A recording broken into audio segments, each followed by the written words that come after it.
என்னுடைய லைஃப்பில் இந்த மாதிரி ஒரு பெயின்ஃபுல்லான ஒரு சுச்சுவேஷனை நான் ஃபேஸ் பண்ணதே கிடையாது. மனசு முழுக்க வலி வலி மட்டும்தான். இந்த சுற்றுப்பயணத்தில் என்னென்ன மக்கள் பார்க்க வராங்க, அதுக்கு ஒரே ஒரு காரணம் தான், அவங்க என் மேலே வச்சிருக்கிற அன்பும் பாசம். அந்த அன்புக்கும் பாசத்துக்கும் நான் எப்பவும் கடமைப்பட்டிருக்கிறேன். அதனால தான் இந்த சுற்றுப்பயணத்தில் மற்ற எல்லா விஷயங்களையும் தாண்டி மக்களுடைய சேஃப்டி, அதில் எந்த காம்ப்ரமைஸும் பண்ணிடக்கூடாதுன்றதுக்காக தான் அது என் மனசில் ரொம்ப ஆழமாக இருக்கும் அந்த எண்ணம்.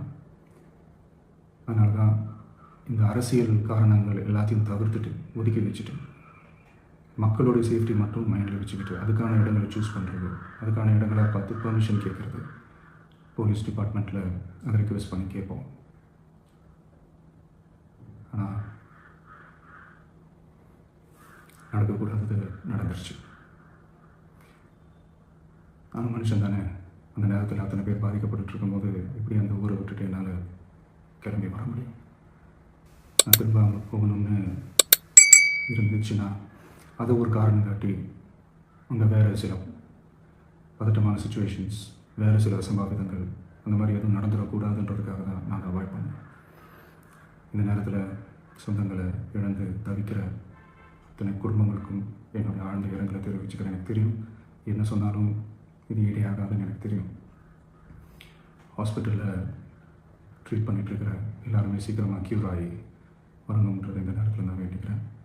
கூடிய சீக்கிரமே உங்கள் எல்லாரையும் நான் சந்திக்கிறேன். இந்த நேரத்தில் எங்களுடைய வலிகளை, எங்களுடைய நிலைமையை புரிஞ்சுக்கிட்டு எங்களுக்காக பேசின அரசியல் கட்சிகளை சார்ந்த நண்பர்கள், தலைவர்கள் அனைவருக்கும் என்னுடைய நன்றியை தெரிவிச்சுக்கிறேன். கிட்டத்தட்ட ஒரு 5 மாவட்டத்துக்கு பிரச்சாரத்துக்கு போனோம். இந்த மாதிரி எதுவுமே நடக்கல. ஆனால் கரூரில் மட்டும் ஏன் எப்படி நடக்குது, எப்படி நடக்குது? மக்களுக்கு எல்லா உண்மையும் தெரியும். மக்கள் எல்லாத்தையும் பார்த்துக்கிட்டு இருக்கிறாங்க. கரூரை சேர்ந்த அந்த மக்கள் அந்த உண்மையெல்லாம் வெளியில் சொல்லும்போது எனக்கு கடவுளே நேரில் வந்து இறங்கி அந்த உண்மைகள்லாம் சொல்கிற மாதிரி எனக்கு தோணுச்சு. சீக்கிரமே எல்லா உண்மைகளும் வெளியில் வரும்.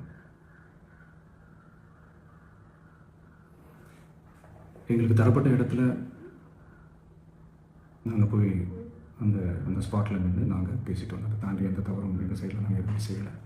பட் இருந்தாலும் எங்கள் கட்சியை சேர்ந்த நிர்வாகிகள், தோழர்கள் மேலே எஃப்ஐஆர், அது மட்டும் இல்லை சோஷியல் மீடியாவை சேர்ந்த நண்பர்கள், தோழர்கள் அவங்க மேலே எஃப்ஐஆர்லாம் போட்டு பிடிச்சிட்டு இருக்கிறாங்க. சிஎம் சார், உங்களுக்கு ஏதாவது இந்த பழி வாங்கணும் அப்படின்ற எண்ணம் ஏதாவது இருந்துச்சுன்னா என்ன வேணாலும் பண்ணுங்க.